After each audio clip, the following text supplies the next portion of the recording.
Chocolate గొంతుకు అడ్డం పడి లేదా ఇడ్లీ గొంతుకు అడ్డం పడి ఇంకేదైనా గొంతుకు అడ్డం పడి బిడ్డ చనిపోతే మీ అందరూ ఫార్వర్డ్ చేస్తారు. కానీ అలా బిడ్డలు చనిపోకుండా ఏం చేయాలి అనేది చెప్పేది మటుకు మీరు ఫార్వర్డ్ చేయరు. కానీ నా బాధ్యత ప్రకారం నేను చెప్తాను, తప్పకుండా చూడండి, వేరే వాళ్ళకు కూడా నేర్పించండి. దయచేసి ఇలాంటివి ఫార్వర్డ్ చేయండి, ప్రాణాలను కాపాడండి.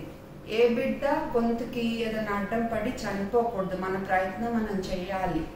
ముందుగా పిల్లలు తినేప్పుడు నోట్లో కుక్కేసుకోకుండా తినేట్టు చూడండి. తినేప్పుడు మాట్లాడకుండా, తినేప్పుడు శ్రద్ధగా తినేట్టు, తినేప్పుడు నవ్వకుండా చూడండి. బాగా చిన్న పిల్లలకైతే ఈ బాదాం పప్పులు, వేరుశెనగ పప్పులు ఇలాంటివి ఫుల్గా ఇవ్వద్దు, పొడి చేసే ఇవ్వండి. గ్రేప్స్, స్ట్రాబెర్రీ ఇలాంటివి కూడా స్లైస్ చేసే ఇవ్వాలి చిన్నపిల్లలకి. ప్లీజ్ గుర్తుపెట్టుకోండి. ఎప్పుడన్నా బిడ్డకి విండు పైపులు ఏదన్నా అడ్డం పడిపోయి వాడు దగ్గుతుంటే దగ్గనివ్వండి. దగ్గలేక అలా ఆయాసపడుతుంటే వెంటనే వాడు వెనకాల నుంచుని, ఆ పాప వెనకాల నుంచుని వీపుకు మధ్యలో ఇలా కొట్టండి 5 సార్లు. అప్పటికే అది బయటపడకపోతే ఈ బొడ్డుకు కొంచెం పైన, ఈ రిబ్స్ కొంచెం కింద సెంటర్లో ఇలా చేయి పెట్టి 1 2 3 4 5 ఇలా వెనక్కి పైకి నొక్కాలి. ఓకే, సో 5 సార్లు కొట్టాలి, 5 సార్లు వత్తాలి. ఇలా 3 సైకిల్స్ అయ్యాక కూడా అది నోట్లోంచి బయటకు పడకపోతే వెంటనే 108కి ఫోన్ చేసి ఇదే ప్రాసెస్ కంటిన్యూ చేస్తూ ఉండాలి. ఎప్పటి వరకు అంటే అది బయటపడే వరకు. ఈలో బిడ్డ కనుక స్పృహ కోల్పోతే నెమ్మదిగా నేల మీద బజ్జో పెట్టి గాలి పీల్చుకుంటున్నాడో లేదో చూసి, గాలి పీల్చుకుంటుంటే చక్కగా సైడ్కి తిప్పి పడుకోబెట్టి చూస్తూ ఉండండి అంబులెన్స్ వచ్చే వరకు. లేదా హాస్పిటల్కి ఇలాగే పట్టుకుని తీసుకెళ్ళండి.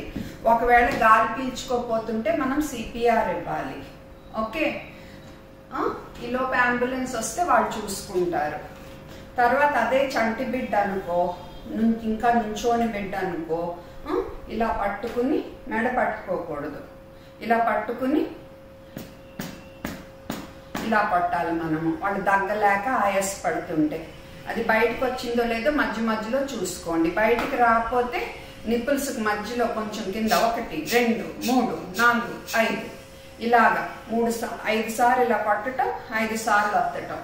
ఇలా 3 సైకిల్స్ అయ్యాక కనుక అది బయటపడకపోతే 108కి ఫోన్ చేసి కంటిన్యూ చేసి, వీళ్ళు స్పృహ కోల్పోతే మట్టుకు గాలి పీల్చుకుంటున్నారో లేదో చెక్ చేసి, గాలి పీల్చుకుంటుంటే ఇలా ఎత్తుకుని హాస్పిటల్కి వెళ్ళండి. పీల్చుకోపోతుంటే మనం సిపిఆర్ ఇవ్వాలి. అర్థమైంది కదా? సిపిఆర్ ఇచ్చేప్పుడు కూడా మధ్యలో అది బయటకు వస్తుందో లేదో చూసుకుంటా ఉండాలి మనము. ఇవన్నీ మీరు కొంచెం నేర్చుకుని ఉండండి. బిడ్డ దగ్గుతుంటే మట్టుకు మనం ఏం చేయకూడదు, దగ్గనివ్వాలి.